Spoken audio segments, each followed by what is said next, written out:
आज मैं 10वें अध्याय के श्लोक का अर्थ पढ़ने जा रही हूँ। भगवान श्री कृष्ण जी बोले, हे महाबाहो, फिर भी मेरे परम रहस्य और प्रभाव युक्त वचन श्रवण कर, जो कि मैं तुझ अतिशय प्रेम रखने वाले के लिए हित की इच्छा से कहूँगा। हे अर्जुन, मेरी उत्पत्ति को अर्थात विभूति सहित लीला से प्रकट होने को न देवता लोग जानते हैं और न महर्षि जन ही जानते हैं, क्योंकि मैं सब प्रकार से देवताओं का और महर्षियों का भी आदि कारण हूँ।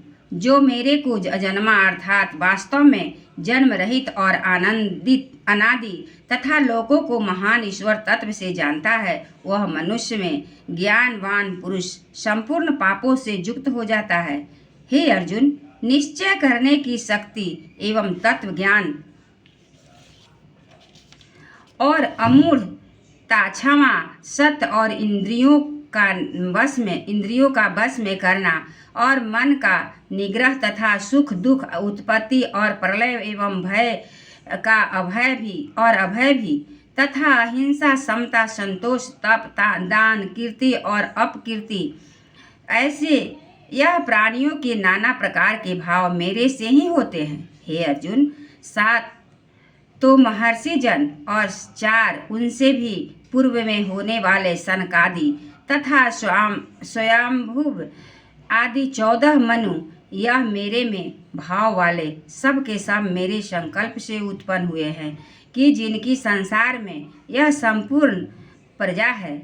जो पुरुष इस मेरी परमेश्वर्य रूप विभूति को और योग शक्ति को तत्व से जानता है, वह पुरुष निश्चय ध्यान योग द्वारा मेरे में ही एक ही भाव से स्थिर होता है। इसमें कुछ भी संशय नहीं।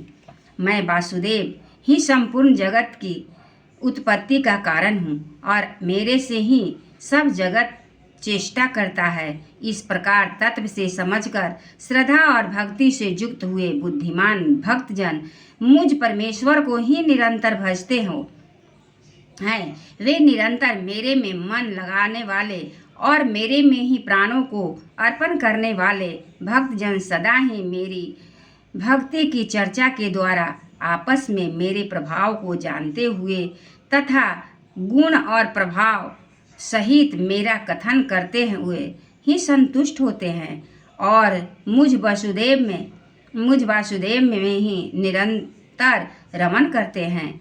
उन निरंतर मेरे ध्यान में लगे हुए और प्रेम पूर्वक भजने वाले भक्तों को मैं वह तत्व ज्ञान रूप योग देता हूँ कि जिसे वे मेरे को ही प्राप्त होते हैं। हे अर्जुन, उनके ऊपर अनुग्रह करने के लिए ही मैं स्वयं उनके अंतःकरण में एक ही भाव से स्थिर हुआ अज्ञान से उत्पन्न हुए अंधकार को प्रकाशमय तत्व ज्ञान रूप दीपक द्वारा नष्ट करता हूँ। इस प्रकार भगवान के वचनों को सुनकर अर्जुन बोले, हे भगवान, आप परम ब्रह्म और परम धाम एवं परम पवित्र हैं, क्योंकि आपको सब ऋषि जन सनातन दिव्य पुरुष एवं देवों का भी आदि देव अजन्मा और सर्वव्यापी कहते हैं। वैसे ही देवर्षि नारद और असित और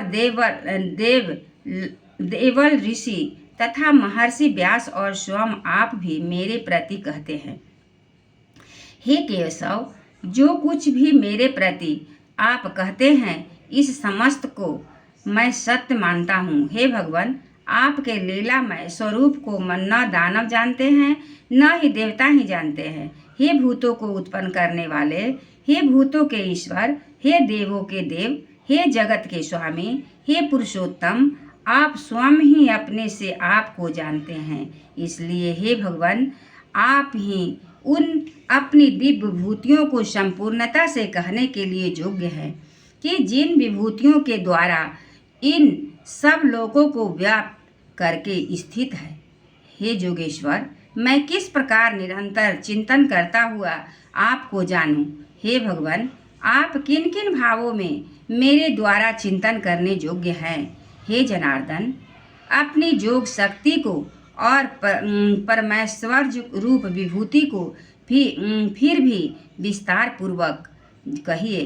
क्योंकि आपके अमृतमय वचनों को सुनते हुए मेरी तृप्ति नहीं होती है, अर्थात सुनने की उत्कंठा बनी ही रहती है। इस प्रकार अर्जुन के पूछने पर श्री कृष्ण भगवान बोले, हे कुरुश्रेष्ठ, अब मैं तेरे लिए अपनी दिव्य विभूतियों को प्रधानता से कहूँगा, क्योंकि मेरे विस्तार का अंत नहीं है। हे अर्जुन, मैं सब विभूतों के हृदय में स्थित सबका आत्मा हूँ तथा संपूर्ण भूतों का आदि, मध्य और अंत भी मैं ही हूँ। हे अर्जुन, मैं अदिति के 12 पुत्रों में विष्णु अर्थात वामन अवतार और ज्योतिषियों में किरणों वाला सूर्य हूँ तथा मैं 49 वायु देवताओं में मरीचि नामक वायु देवता तथा नक्षत्रों में नक्षत्रों का अधिपति चंद्रमा हूँ। मैं वेदों में साम वेद हूँ, देवों में इंद्र हूँ और इंद्रियों में मन हूँ, भूत प्राणियों में चेतना अर्थात ज्ञान शक्ति हूँ। एक बार बोलिए श्री कृष्ण भगवान की जय, श्री विष्णु भगवान की जय, सब देवतन की जय।